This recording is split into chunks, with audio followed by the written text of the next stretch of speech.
Oh boy, WNBA fans, y'all are screwed. Look at that. Caitlin Clark is out 2 weeks. 2 weeks. Do you know how bad the WNBA ratings are going to be for the next 2 weeks? Nobody watches the WNBA at all if it's not for Caitlin Clark in the first place. Now that she is hurt, who in the world is going to watch these games? Who in the world is going to watch the WNBA game without the biggest star the sport has seen ever? Like, this is going to be hilarious the next couple of weeks when these ABC stations, TNT, ESPN, see how bad the ratings are when Caitlin Clark isn't playing. And then all the players are going to see, oh wow, we actually need Caitlin Clark to play in these games for us to try to make money. When one athlete is holding up the entire WNBA like she's hauling a mattress up a spiral staircase, you know something wild is going on. Caitlin Clark isn't just a star player. She's basically the plotline, the headline, and the main attraction at every arena concession stand. She's got ESPN doing backflips in gratitude and Fox Sports considering renaming themselves Clark Sports.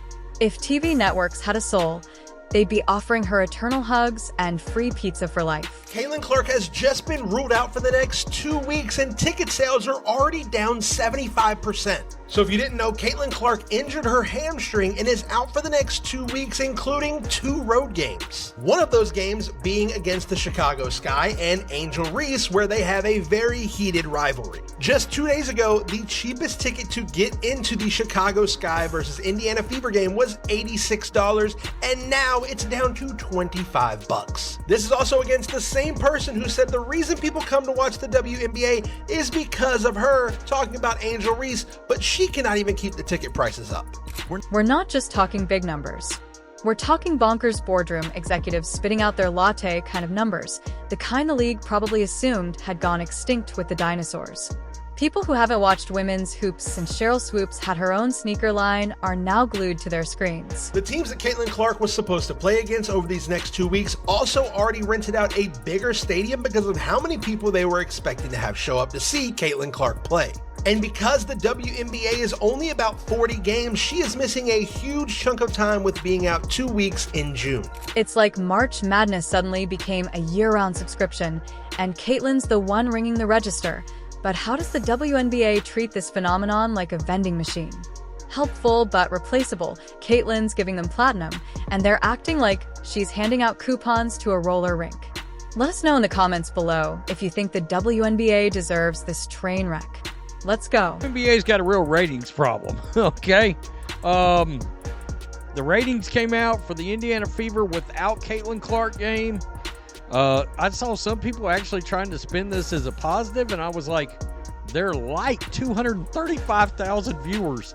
Seriously, the welcome mat for Clark looked more like a yoga mat someone found at a thrift store. Instead of charter flights, she got sardine seating. Instead of spotlight treatment, she got the kind of schedule that would make a coal miner ask for hazard pay. If there's a playbook for how not to nurture a generational talent, the WNBA is giving a masterclass. Meanwhile, Clark's out here playing MVP-level ball while enduring jealous side eyes and shoulder shoves from players who think defense means WWE-style body slams. Honestly, if Caitlin Clark is the league's meal ticket, they're treating her like expired leftovers, and now that she's injured, you could hear the WNBA front office gulping in unison like someone pulled the plug on their life support. She came into the league last year with no break whatsoever between the college game and the pro game and did her thing.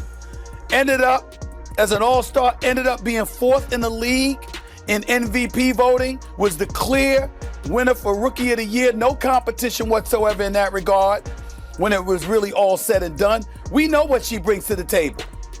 But people wanted to hate because why? You had a bunch of players in this league that watched this young white girl come along and take the league by storm, and they resented it because they saw the marketing prowess that she had. Because let's be real, her injury wasn't just a team issue, it was a full-blown league crisis. The panic at WNBA HQ could probably be felt on the Art Yor scale.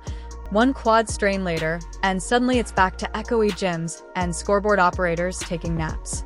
Without Clark, the buzz vanished faster than Angel Reese in a crunch-time 4th quarter. Yeah, I said it. Was the WNBA's Rookie of the Year last season and a first-team All-WNBA selection. So far, she's averaging 19 points in the league, leading 9.3 assists through 4 games this season. I could give a damn about that last part. I don't care about her leading the league in assists. I don't care about the points that she's averaging because I already know that the young lady can ball. She is special.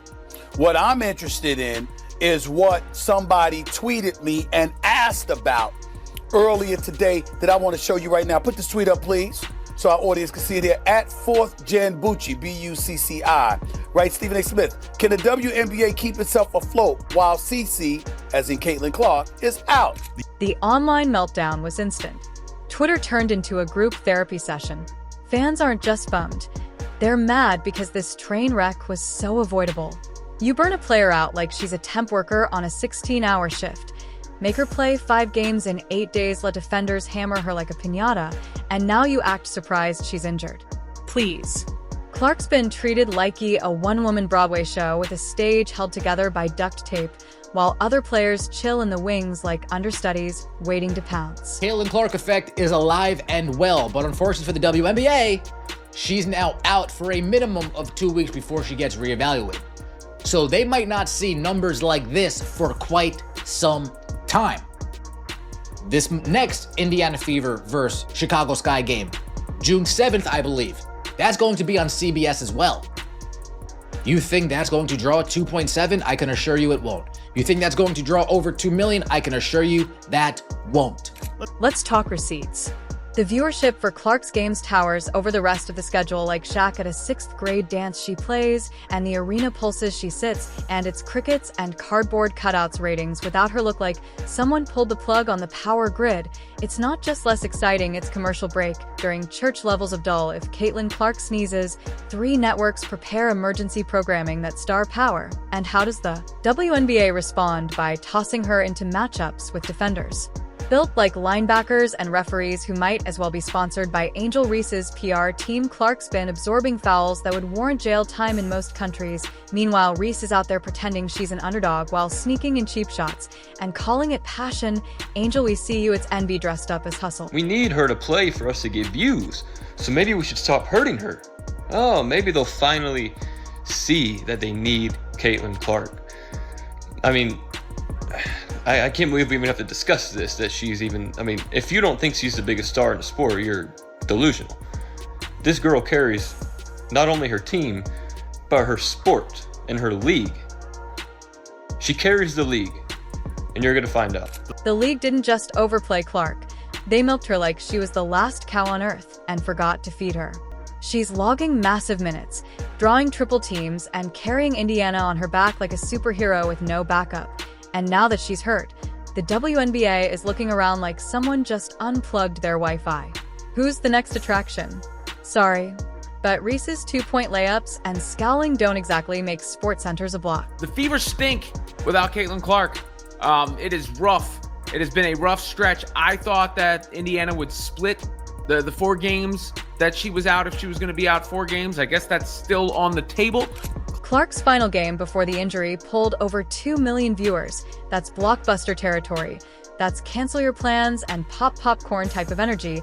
And now the very games that were supposed to ride that high, they're stuck trying to scrape together enough attention to keep sponsors from ghosting. If you thought Reese could fill that void, think again. She's better at photo ops than pick and rolls. Can we be clear about this? If Caitlin Clark were not in the WNBA, we would not be talking about the WNBA. She's the only ticket draw in the WNBA. A large percentage of all tickets sold in the WNBA are so people can watch Caitlin Clark play basketball. No one cares about Angel Reese. She'd be drawing flies if she were playing not against Caitlin Clark on the court right now. Angel Reese has basically become the Bill Laimbeer to Caitlin Clark's Larry Bird, essentially. That is where we now are. What's more tragic is this was all foreseeable. WNBA execs had a generational superstar fall into their laps. A marketing miracle, a ticket-selling, jersey-flipping, crowd-roaring lightning bolt, and instead of protecting her like a Fabergé egg, they treated her like just another player. Now they're staring down plummeting ratings and half-empty arenas like, wait, what happened? You don't let Caitlin Clark get bullied and battered every night and then act surprised when the wheels fall off.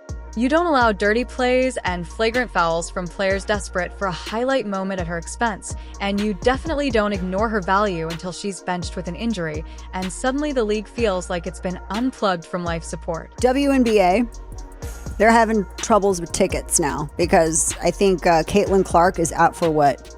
How many weeks is she out? She's ruled out for the June 7th game. That's when she was supposed to meet up with Angel Reese again.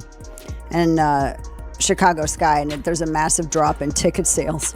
The fans know it, the networks know it, and even Stephen A. Smith's already prepping a monologue. Without Clark, the WNBA becomes what it's been trying not to be for 20 years, an echo chamber, and the worst part, it didn't have to be this way. Let's talk about the Indiana Fever for a second. If you thought they didn't feel Caitlin Clark's absence the moment she sat out, you're sorely mistaken. Their most recent game against the Washington Mystics was like watching a blindfolded squirrel trying to pilot a spaceship. Pure chaos, zero direction, and not even close to working. The Fever fell apart, and you could practically smell the desperation in the air. Players were glancing at the bench like Caitlin might leap out of the water cooler in a superhero cape to save the day. Spoiler, she didn't. The Fever stink without Caitlin Clark. It is rough. It has been a rough stretch. I thought that Indiana would split the 4 games that she was out if she was going to be out 4 games. I guess that's still on the table. The Fever without Caitlin, that's a pizza with no cheese, folks. Technically still pizza, but why even bother? The offense dragged like a 90s dial-up modem trying to stream Netflix. The defense was more absent than a dad on a soap opera, and don't even talk about their shooting. Those missed shots looked allergic to the hoop. The whole game felt like someone trying to power a Tesla with a potato battery. If anyone still doubted how much one player could impact a team, this game erased all doubt. The Indiana Fever literally just gave everything they had against the worst team in the league, and they still lost. You still lost. That was probably the best performance you're going to get in this stretch of games without Caitlin Clark down that stretch. I mean, they came back from down 15 points. They went on a 16-0 run. Look, everyone out there was hustling, but let's not kid ourselves. There was a Clark-sized crater in that lineup. No amount of hustle could fill. Caitlin is the magnet that pulls defenders, shifts momentum, and gives the Fever that last-minute magic when all hope seems lost. Without her, it was like watching a team trying to patch a dam with chewing gum and duct tape. The belief just wasn't there. Instead of charging through the fourth quarter, they limped with a collective chant of, "We got this." That sounded more like, "Please